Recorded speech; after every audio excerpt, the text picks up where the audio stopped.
When I started babysitting, the parents gave me a horrifying set of rules. I thought I hit the jackpot when a rich family paid me $200 to babysit their child for a night. I never could have guessed this would have led to my life being ruined forever. The children were extremely well behaved, and everything went smoothly the first night. The young couple must have thought that I had done a good job because word spread quickly around the rich neighborhood that I was a great babysitter choice. This was perfect for me. Most of the families around here pay way better than where I live since they all come from a long line of wealthy families. But I was always suspicious about some of the families. You hear rumors about really rich people, some very creepy stories, but I never actually believed any of them. Sometimes I'll babysit for a few hours and make a couple $100. Other times the parents want me to stay the night while they go off and get a hotel room so that they could be away from their kids for a change. That is where I make the big bucks. A couple of days ago, a husband and wife had texted me asking if I could stay the night at their mansion and watch their 7-year-old little girl for them. I happily agreed, not knowing this might be the last time I ever see the outside world again. When the day finally came, I drove my beat-up Jeep Wrangler to the edge of the rich neighborhood and made my way up this private driveway that I had never noticed before, because the entrance was hidden back amongst the trees that surround the entire north side of town. I drove up this steep, winding driveway for what seemed like 10 minutes before I finally saw the house come into view. Out of all the houses I've babysat at, this was hands down the most gorgeous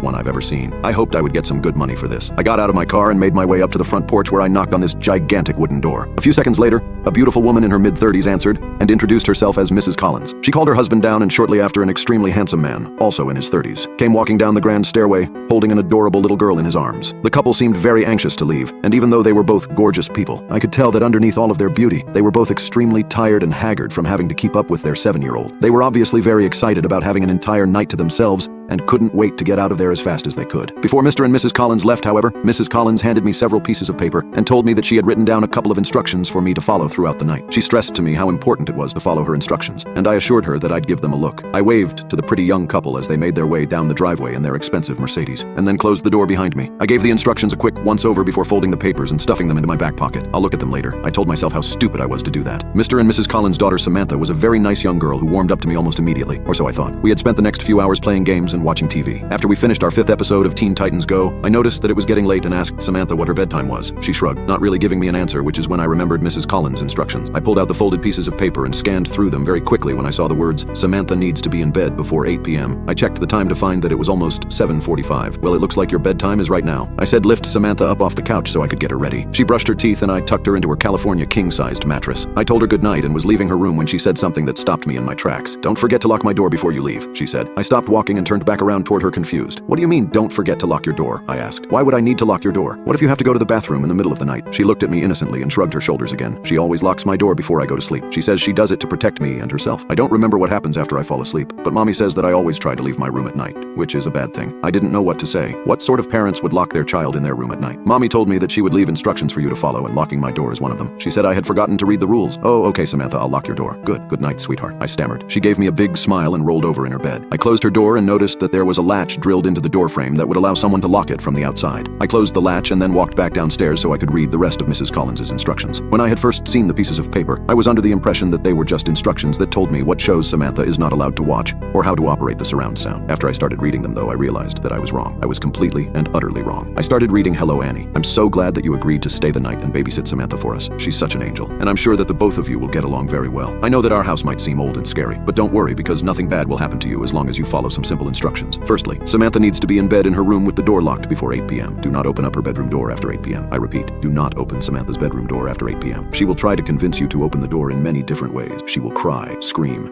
You give in, but do not listen to her. She can't hurt you as long as the door is closed." At this point, I was confused. Why would I leave her locked in there if she was screaming and crying to let her out? Something horribly wrong was going on here, but I continued reading. "Between 30 p.m., make sure you remain in the living room with the lights turned on. Around this time of night, you may hear scratching and growling coming from Samantha's room or from other parts of the house. These noises are nothing to worry about as long as you stay in the living room. Watch some TV to pass the time. We have a lot of movies to choose from. After 9:30, do not venture into any dark areas of the house. I would recommend that you turn on as many lights as you can before 9:30 so that you don't accidentally trap yourself. You might also happen to see a pair of yellow cat eyes looking at you through the darkness every once in a while. Do not stare at them for more." These rules were getting more effed up by the second. I started sweating, my body feeling glued to the floor as I read over the strict but extremely terrifying rules that were put in place. Why had I agreed to take this job? At around 10 p.m., it might begin to sound like there are several people walking around in the basement downstairs. Do not worry, because as long as you stay out of the basement, they cannot get to you. I know it sounds unlikely, but around this time you will begin to feel an overwhelming urge to walk down into the basement. If this happens, go into the kitchen and drink a cold glass of milk. This usually helps. Otherwise, the urge will most likely die down after about 10 minutes. But if the urge is still there after 10 minutes and you don't think that you will be able to stop yourself from walking into the basement, then call either me or Mr. Collins and we'll tell you what to do. Now, this next part is very important. You will be sleeping in our guest room upstairs for the night. Before you go to bed, make sure that you leave a plate outside your bedroom door with a piece of raw steak on it. You can find the raw steak in our refrigerator and leave a glass of milk next to the plate as well. And that's about it. Final rule, don't eat meat after 8 o'clock. They might see it as a threat and will most likely attack you. P.S. Throughout the night, you might hear a dog whimpering from somewhere off inside the house. We don't have a dog, so don't go looking for it. I hadn't realized what I had gotten myself into. Right as I had finished reading the rules, it was 8:31, and the growling noises just started. It sounded like they were coming from every room in the effing house. My hands were shaking as I reread the instructions, the realization of what I was dealing with sinking in. I was trapped in a house with something that was far from normal. The growling noises were getting louder and seemed to be coming from every room. I forced myself to calm down, taking deep breaths. I had to follow the rules no matter how bizarre they were. Over the next few hours, things only got stranger and more terrifying. The growling turned into scratching, and sometimes I would hear what sounded like a soft whimpering, like a dog, but I remembered Mrs. Collins' postscript. They didn't have a dog. I stayed in the living room, keeping the lights on as instructed, and waited. The urge to go down to the basement was strong, but I fought against it, going into the kitchen and gulping down glasses of milk. Around 10 p.m., I heard the sounds of footsteps in the basement, but I didn't go down there. I stayed put, watching TV to distract myself from the cacophony. It was during one of these distractions that I noticed a different piece of paper on the coffee table,